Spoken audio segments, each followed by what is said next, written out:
Cory Epps has been freed for 6 days now. Last Friday, he walked out of the Erie County Holding Center after he was exonerated after serving time for second-degree murder. Of course, Epps was convicted back in 1998 based on a false eyewitness identification. Tonight, 2 on Your Side's Danny Spiewak brings us part 2 of his sit-down interview with Cory Epps as he discusses what's next after losing 19 years of his life to a wrongful conviction. There we go, y'all, he's free! When Cory Epps walked free last week, he wanted to get as far away from the Erie County Holding Center as humanly possible.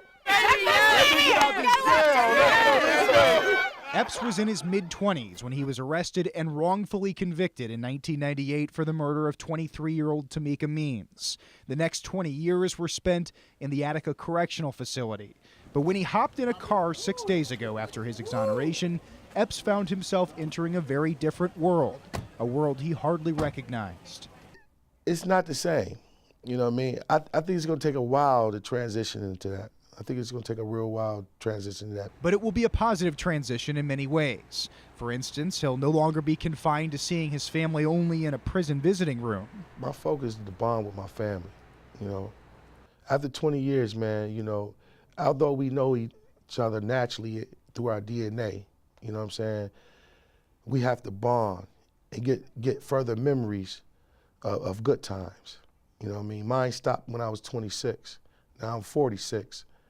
So now I got a lot of catching up to do. He'll need to rebuild his life in other ways too, like taking a trip to the DMV to renew a driver's license he hasn't used in 2 decades. I remember how to drive.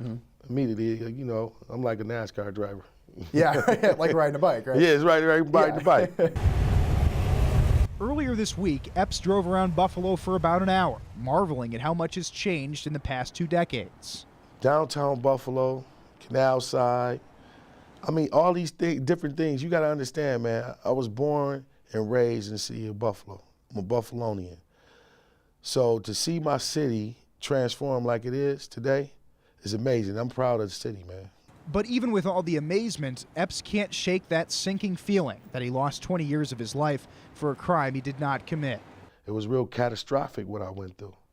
And I'm still dealing with the remnants of it right now, you know. And when I leave here, I still have to deal with it, you know.